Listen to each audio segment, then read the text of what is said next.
కాలం మారుతుంటే technology కూడా మారుతుంది. ఈ మారుతున్న టెక్నాలజీ ముఖ్యంగా మెడికల్ రంగంలో ఎంతో యూస్ఫుల్. క్రిటికల్ కేర్లో ఉన్న వాళ్ళు కూడా సులువుగా ఈజీగా బయటపడుతుంటారు. ముఖ్యంగా ఈ మధ్య కాలంలో ఏఐని యూజ్ చేసుకొని మెడికల్ ఫీల్డ్ చాలా ముందుకెళ్తుంది.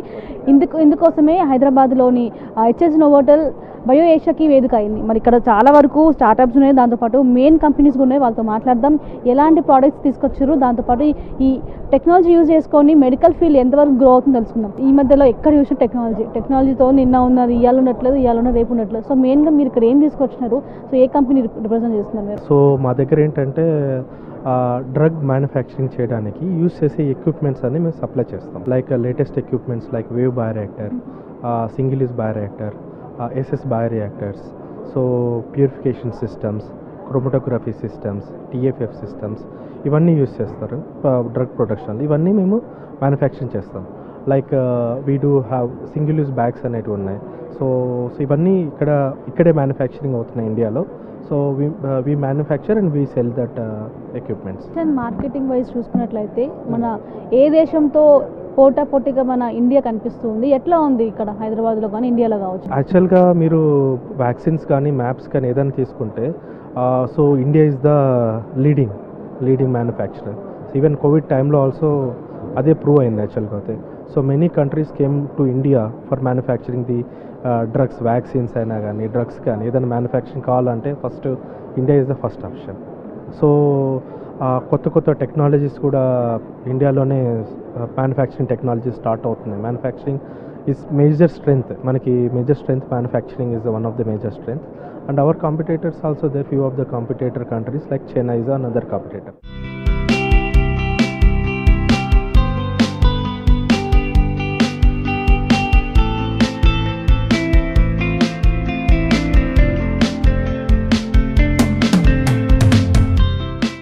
మెడికల్ రంగంలో రోబోటిక్ వినియోగం కూడా పెరుగుతూనే ఉంది. ఇప్పటికే రోబోటిక్ సర్జరీస్ కూడా కనిపిస్తున్నాయి. ఇక్కడ ఒక స్టాల్లో రోబోటిక్ సంబంధించిన అల్ట్రాసౌండ్స్ కావచ్చు, మిగతా కొన్ని స్కాన్స్ కూడా వీళ్ళు చేసేలా ఏర్పాటు చేయడం జరిగింది. ఇది యూనిక్ స్టాల్గా కనిపిస్తుంది. ఎందుకంటే గ్రామీణ ప్రాంతాల్లో ఇప్పటికీ కూడా ఎలాంటి డిసీజ్ వచ్చినా కూడా చాలామంది ఈ స్కాన్స్ కావచ్చు, వేరే ఏమైనా ఉంటే అవన్నీ కూడా చేసుకోవడానికి నిరాశ చూపిస్తూ ఉంటారు. అలాంటి వాళ్ళకి ఈ యొక్క ఎక్విప్మెంట్ అనేది చాలా బెస్ట్గా కూడా చెప్తున్నాం. మనతో పాటు ఈ స్టాల్కి సంబంధించిన వాళ్ళు వారితో మాట్లాడదాం. ఏంటి రోబోటిక్తో చేసే అల్ట్రాసౌండ్స్ ఏంటి, ఎలా వర్క్ అవుతుంది అంతా కూడా?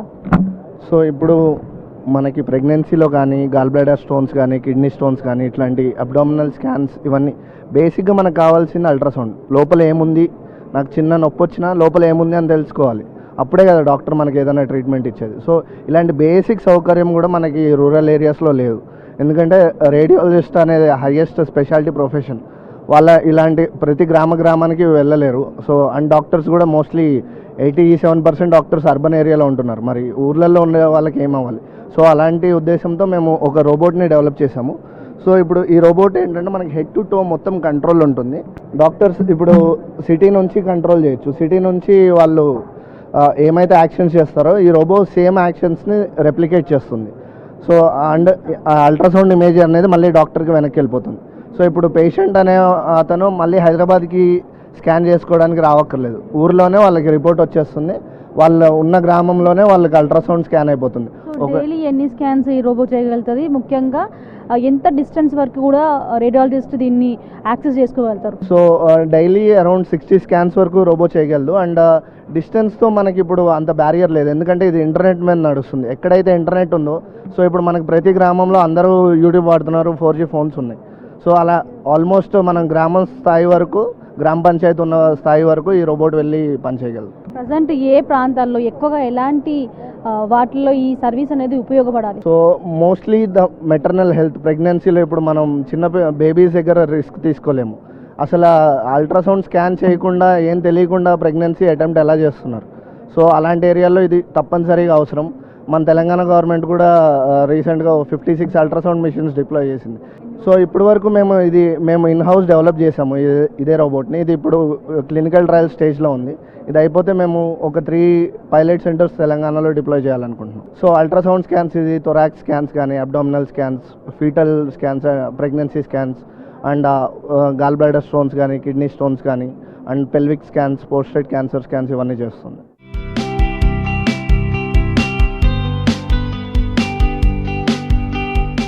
పేషెంట్ హాస్పిటల్కి వెళ్ళిన తర్వాత ప్రతి ఒక్కరి చూపు తనపైన అటెన్షన్, డాక్టర్స్ అటెన్షన్ కూడా ఉండాలని కోరుకుంటుంటారు. బట్ డాక్టర్స్ ఒకే టైంలో అంతమందికి అటెన్షన్ ఇవ్వకపోవచ్చు. అలాంటి వారి కోసమే ఒక ప్రోడక్ట్ ఇక్కడ యూనిక్గా కనిపిస్తుంది. అదేంటి, ఎలా పనిచేస్తుందో తెలుసుకుందాం. ఇక్కడ స్టాల్స్లో చాలా యూనిక్ స్టాల్ మీది. సో చిన్న ప్రోడక్ట్ మొత్తం ఒక మనిషిని కంట్రోల్లో పెట్టేస్తుంది. సో ఏంటి ఈ ప్రోడక్ట్, ఏంటి, ఎలా తయారు చేస్తారు దీన్ని? హాస్పిటల్లో ఉన్న బెడ్ని స్మార్ట్ బెడ్గా మారుస్తుంది, అంటే రియల్ టైం పేషెంట్ మానిటరింగ్గా కన్వర్ట్ చేస్తుంది. సో ఇది ఎలా ఉపయోగం అంటే, ఇప్పుడు ఐసీయూ నుంచి బయటకు వచ్చిన తర్వాత ఐసీయూలో ఉంటామంటే క్రిటికల్గా ఉన్నట్టు కన్ఫర్మ్ చేసుకుంటాం కదా. ఐసీయూ అంటే ఇంటెన్సివ్ కేర్. సో దాని నుంచి బయటకు వచ్చిన తర్వాత ఒక పేషెంట్ని కంటిన్యూస్గా మానిటర్ చేయకుండా ఇప్పుడు ఏంటంటే ఓన్లీ మానిటర్ పెట్టి మానిటర్ చేయగలుగుతున్నారు. అలాగే మానిటర్ కాకుండా డైరెక్ట్గా కమాండ్ సెంటర్తో మానిటర్ చేస్తారు. అది వెరీ ఎక్స్పెన్సివ్గా ఉంది. దీన్ని ఏం చేసామంటే మేము ఒక చిన్న డివైస్ పేషెంట్ మీద పెడితే, ఆటోమేటిక్గా చెస్ట్ మీద పెడితే ఇది కంటిన్యూస్గా మానిటర్ చేస్తూ ఉంటుంది. ఒక కమాండ్ సెంటర్లో డాక్టర్స్, నర్సులు కంటిన్యూస్గా చూసుకోవచ్చు. ఏ పార్ట్స్లో కానీ ఏ దాంట్లో ఇది కమెంట్ చేస్తూ ఉంటుంది, ఏ డిసీజెస్ కావచ్చు, ఏ వాటిలో ఇది కమెంట్ చేస్తుంది. డిజీజ్ స్పెసిఫిక్ కాదండి. హాస్పిటల్లో ఏ డిజీజ్ కన్నా ఒక క్రిటికల్ స్టేజ్ నుంచి వచ్చిన ప్రతి పేషెంట్కి, బయటికి స్టెబిలైజ్ అయ్యి వచ్చే పేషెంట్కి పెట్టచ్చు. Heart rate, temperature, saturation, cuffless BP, chest నుంచి చేస్తాం బీపీ, కఫ్ బేస్డ్ కాదు, రెస్పిరేటరీ రేట్. హాస్పిటల్లో ఉన్న పేషెంట్స్కి అయితే చాలా యూస్ఫుల్. ఒకవేళ ఇంట్లో ఉండి మానిటర్ చేసుకోవాలి, హాస్పిటల్కి వెళ్ళి అంత బేర్ చేయలే అనుకున్న వాళ్ళకి ఇది ఎంతవరకు యూస్ఫుల్ అవుతుంది? వాళ్ళకి ఇస్తారా ఇంటి? ఇది హోమ్ కేర్ కూడా వాడచ్చండి, కానీ ఈ స్టేజ్లో కాదు. జస్ట్ నెక్స్ట్ స్టేజ్లో మేము హోమ్ కేర్ కూడా తీసుకెళ్దాం అనేది మా ఉద్దేశం. అంటే ఫస్ట్ హాస్పిటల్స్ యాక్సెప్ట్ చేసిన తర్వాత, హాస్పిటల్స్ ఒక యూసేజ్ పెరిగిన తర్వాత, then we want to take it to the home care because it creates more confidence to the hospital as well, to the patient as well.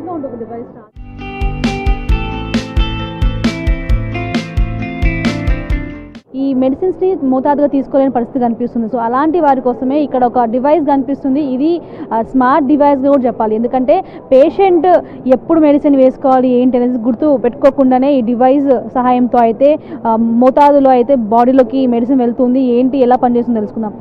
Sir ఏంటి, నార్మల్గా అయితే medicines నేరుగా మాన్యువల్గా వేసుకుంటూ ఉంటారు. సో ఈ మీరైతే మాన్యువల్ సహాయం లేకుండా ఒకేసారి పెట్టేస్తే దాని పని అది చేసుకుపోతుంది అంటున్నారు. సో ఎలా పనిచేస్తుంది ఇది? This is actually novel medical device, which is actually patented concept, where we have medication placement into the medical device, madam. ఇది ఇప్పటిదాకా మెడికల్ దాంట్లో లేదు madam. We are the first one to come up with this innovative concept, and we are in POC stage. We are supported by central government's multi startup hub, and we are incubated at CCMB Hyderabad. So with this device what we intend is to deliver medication in controlled manner. ఇది పెద్దవాళ్ళకి plus physical and mental challenged పర్సన్స్కి we hope that it delivers medication on time and in timely manner with remote even it has got capability of with remote monitoring of the patient. ఒకేసారి 2-3 medicines వేసుకోవాలంటే ఎలా పనిచేస్తుంది ఇది మరి? ఈ డివైస్లో మీకు 5-6 chambers ఉంటాయి మేడం. 5-6 ఛాంబర్స్లో ఏది కావాలో మనం we can program through mobile phone, through external device, where these devices can be deliver required medication on time and in controlled manner, and we can even control the cessation of the medication also.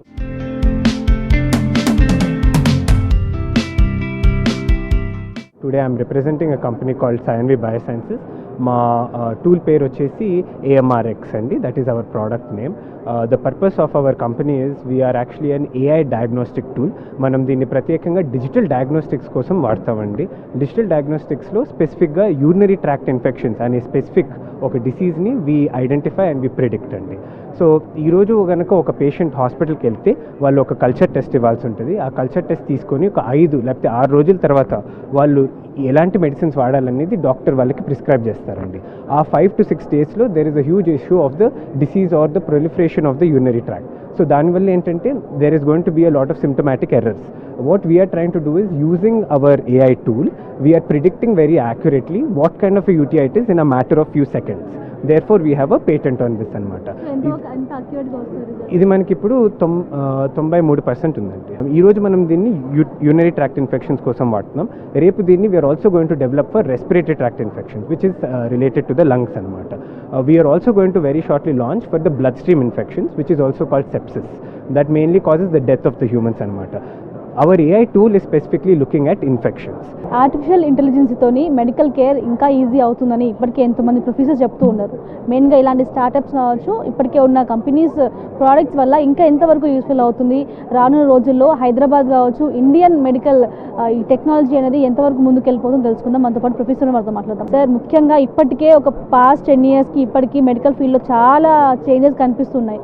ఒకప్పుడంత పేషెంట్స్లో భయం ఇప్పుడు కనిపించట్లేదు. ఏదైనా సరే doctors ఉన్నారు, technology ఉంది అని నమ్మకంతో ముందుకు వెళ్ళిపోతున్నారు. సో నెక్స్ట్ 10 years ఎలా ఉండబోతుంది మన మెడికల్ ఫీల్డ్ అనేది? ఆర్టిఫిషియల్ ఇంటెలిజెన్స్ అనేది ప్రపంచ వ్యాప్తంగా ఈరోజు విప్లవాత్మకమైనటువంటి మార్పులకి దోహదం చేస్తాం.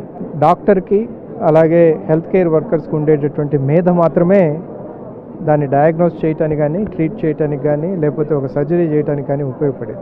ఈరోజు ఆర్టిఫిషియల్ ఇంటెలిజెన్స్ వచ్చిన తర్వాత ఎస్పెషలీ మనకి ఏదైతే క్రిటికల్ పేషెంట్స్ ఉంటారో, ఆంకాలజీ కానీ, అంటే క్యాన్సర్ పేషెంట్లు కానీ, లేకపోతే ఐసీయూలో ఉండే పేషెంట్లు కానీ, ఇలాగే మిగతా కొన్ని మెటబాలిక్ డిజార్డర్స్ కానీ, లేకపోతే ఇమ్యూన్ డిజార్డర్స్ కానీ, ఇట్లాంటి వాటికి ఇంతకుముందు మనము సరైన సమయంలో డయాగ్నోస్ చేయటం కానీ, సరైన సమయంలో వాళ్ళకి కావాల్సినటువంటి ట్రీట్మెంట్ ఇవ్వటం కానీ చాలా కష్టతరంగా ఉండేది.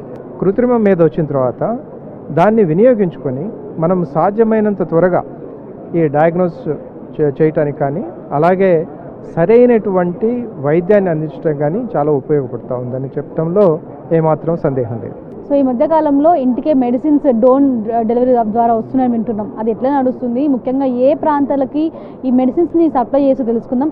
సో ముఖ్యంగా ఇన్ని రోజులు ఫుడ్ని మాత్రమే మనము డోర్ టు డోర్ డెలివరీ చూసినాం. సో ఈ డ్రోన్ సహాయంతో మెడిసిన్స్ని ఎట్లా ఇస్తారు మీరు, ఎట్లాంటి టెక్నాలజీ దీనిలో యూజ్ చేస్తున్నారు? సో మేము యాక్చువల్గా డ్రోన్ డెలివరీస్ లాస్ట్ 2 years నుంచి స్టార్ట్ చేసాం. 10 months నుంచి అరౌండ్ 150+ డెలివరీస్ ఇచ్చాం. మేమేంటంటే ఇంటికి డెలివరీ ఇవ్వము, we only కేటర్ to the hospitals. ఎందుకంటే ఇది B2B బిజినెస్, ఇంటికి ఇవ్వాలంటే కొంచెం కష్టము. We do only B2B businesses. ప్రతి హాస్పిటల్కి మేము సపోజ్ బై రోడ్ అది 1.5 hour అయ్యేది, మేము 15-20 minutesలో డెలివరీ ఇవ్వగలుగుతున్నాం విత్ ద డ్రోన్స్. ఎమర్జెన్సీ టైంలో చాలా కొన్ని కేసెస్లో, ఎమర్జెన్సీ కేసెస్లో లైఫ్ కూడా సేవ్ చేయగలిగాం విత్ దిస్ డ్రోన్ టెక్నాలజీ. దాంట్లో మనం GPS టెక్నాలజీ వాడతాము. 120 meters హైట్లో మా డ్రోన్ ఎప్పుడు ఫ్లై అవుతుంటుంది. ఇది మేము ఆఫీస్ నుంచే మ్యాపింగ్ చేస్తాం, point A to point B delivery ఎట్లా అనేది. మేము ముందే వెరిఫై చేసి రెక్కి చేసి ఆ ప్లేస్ అంతా ల్యాండింగ్కి కరెక్ట్ ఉంది అనుకుంటే ఆ ప్లేసెస్ అన్ని ముందే మేము ఫీడ్ చేస్తాము. లాటిట్యూడ్ లాంగిట్యూడ్ తీసుకొని దాని ద్వారా మేము డ్రోన్ డెలివరీ ఇస్తాం. డ్రోన్ డ్రోన్ ట్రాఫికింగ్ కూడా పెరుగుతుందని వింటున్నాం. సో రాబోయే రోజుల్లో ఈ ఎలాంటి రంగాలలో ఈ టెక్నాలజీ యూస్ఫుల్ అయ్యే అవకాశాలు కనిపిస్తున్నాయి? Always health care is first priority అండి. ఇప్పుడు మీరు ఈ మధ్యకాలంగా చూసుకుంటే కనుక ఆర్గాన్ డెలివరీ కోసము మెట్రోలో కూడా మన వాళ్ళు హైదరాబాద్లో ట్రాన్స్పోర్ట్ చేస్తారు, ఎందుకంటే హెవీ ట్రాఫిక్. కానీ మేము డ్రోన్తో ఇప్పుడు ఈ స్టేజ్లో ఆర్గాన్ని ట్రాన్స్ఫర్ చేయలేము, ఎందుకంటే ఆ ఆర్గాన్కి కొంచెం సర్టన్ వైబ్రేషన్స్ అవసరం. మా డ్రోన్కి హెవీ వైబ్రేషన్స్ ఉంటాయి కాబట్టి ఈ టైంలో చేయలేం. But we're also making a organ transport drone. ఆ క్యాబిన్ అనేది మేము పైప్ లైన్లో ఉంది, we're developing that. Company name is పర్స్మెంట్. వాళ్ళు ఇదేంటి డివైస్ అంటే, ఇప్పుడు మన ఫిజియోథెరపీ డాక్టర్ దగ్గర కానీ ఎవరి దగ్గర కానీ వెళ్తాం కదా, అప్పుడు వాళ్ళు మనకి ఎక్సర్సైజ్ చేయమంటారు. ఫిజికల్గా బాల్ తీసుకొని లేపాలి, మన భుజం ఎఫెక్టివ్గా పనిచేస్తుందో లేదో చెక్ చేయడానికి మనం ఫిజికల్గా చేసేవాళ్ళం. బట్ ఇప్పుడు అది లేదు, ఇదంతా VR technology. This is one of the product in our catalogue. మేము ఇది కూడా అమ్ముతాము. కాకపోతే ఇది startup by SR university. SR innovation exchange అనేది ఇంక్యుబేషన్ సెంటర్ వరంగల్లో ఉంది. వాళ్ళ దగ్గర వీళ్ళు ఇంక్యుబేట్ అవుతున్నారు. ఈ ప్రోడక్ట్ ఫిజికల్గా ఏం కనిపించదు కానీ మనకు దీంట్లో అంతా కనిపిస్తూ ఉంటుంది. లైక్ ఇది ఇలా పెట్టుకున్నాం అనుకోండి, I can able to see ball, bat, I can play cricket here. So దీనివల్ల ఫిజికల్ యాక్టివిటీస్ అని మనం చేయొచ్చు. అదర్ దెన్ ఫిజికల్గా మనకు అంత ఫెసిలిటీ ఉండడం కన్నా ఇది చాలా బెటర్. సో ఫార్మా ఎక్స్పోకి రావడానికి రీజన్ ఏంటంటే చాలా ఫార్మా కంపెనీస్తో వర్క్ చేసాము. వి రియలైజ్ క్లినికల్ డేటాతో ఎప్పుడు వర్క్ చేయలేదు, కమర్షియల్ డేటాతో జనరల్గా వర్క్ చేసాం. సో మేము ఫార్మా కంపెనీస్కి business intelligence reporting, automation, few tasks we have done. In fact clinical డేటాలో కానివ్వండి, లేకపోతే మ్యానుఫ్యాక్చరింగ్లో కానివ్వండి, లేకపోతే సేల్స్ ప్రొజెక్షన్స్లో కానివ్వండి, machine learning models are very important. And ఇక్కడ ఈవెంట్లో చూసిన దాన్ని బట్టి అయితే people are ready to accept and I think funding కూడా ఈ ఇయర్ చాలా బాగా ఉంది. Government is also doing a lot of activities మెడ్టెక్లో. So I think because of that the view has changed. People are more open to these ideas. గత 10 సంవత్సరాలతో పోలిస్తే present ఎంతో medical రంగం డెవలప్ అయిందని, ముఖ్యంగా ఏఐ దాంతోపాటు రోబోటిక్ రంగంలో అయితే మెడిసిన్స్ అనేది కావచ్చు, మెడికల్ రంగం డెవలప్ అవుతున్న పరిస్థితి కనిపిస్తూ ఉంది. సో మొత్తానికి అయితే ఇలాంటి ఎగ్జిబిషన్స్ వల్ల మార్కెటింగ్ నెట్వర్క్ కూడా ఇంప్రూవ్ అయ్యే అవకాశాలు కనిపిస్తున్నాయి. కెమెరా పర్సన్ సైదులతో మౌనిక, 6 న్యూస్, హైదరాబాద్.